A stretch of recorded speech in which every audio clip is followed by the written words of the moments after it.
ঈদ কিংবা বিয়ে এই খুশিকে আরো রাঙিয়ে তুলতে আতশবাজি বা পটাকার ভূমিকা অপরিসীম।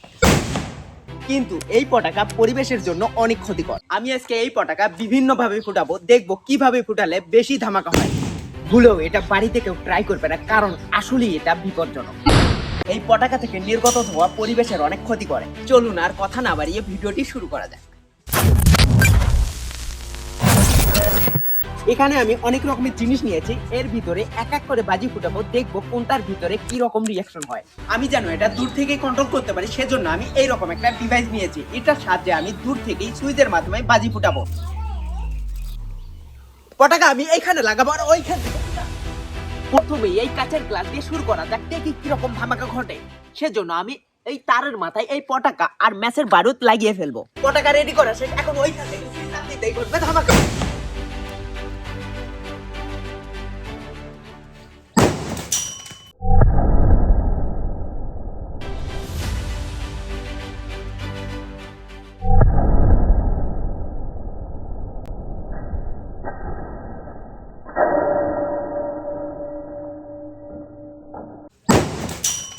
ও গাইস, দেখুন অবস্থা গ্লাসের একদম ভেঙে টুকরা টুকরা। আর এইদিকে এইদিকে সব উড়ে চলে আসছে। কি রকম ধামাকা হয়েছে! গ্লাসটি ভয়ানক ভাবে টুকরো টুকরো হয়ে ছিটে চলে গেছে চারিদিকে। এটা অনেক ভয়ানক ছিল গাইস। এর আগের গ্লাসটি তো ছিন্ন ভিন্ন হয়ে গিয়েছে, এখন এটা আমি ফাটাবো, দেখি এটা কি রকম ধামাকা ঘটে। সো এটা এখন এইখানে সেট করব। এটা হলো বাজি, এখন এইখানে সেট করা যাক। সেজন্য সেম আগের মতোই এই তারটি আমি ওইখানে সেট করে ফেলবো, যেন আমি দূর থেকে এটা কন্ট্রোল করতে পারি। এই ফিউজের মাথায় এই তারটি আমি লাগিয়ে ফেলবো।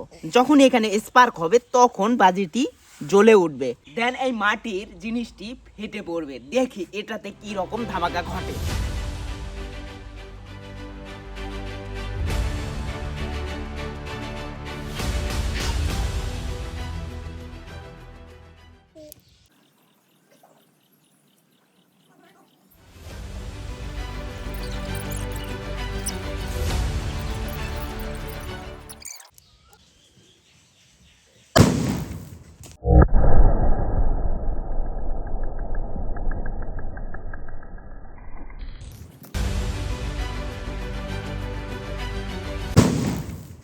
সো গাইস, এই পাতিলটি এখন ওইখানে প্লেস করব, তার ভিতরে দিব বড় পটাকা, দেখি এটা কি রকম ভাবে ব্লাস্ট হয়।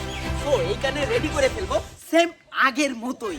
এইখানে সবকিছু সেট করে ওইখান থেকে সুইচের মাধ্যমে এটা কন্ট্রোল করব, তারপর এটার ধামাকা blast।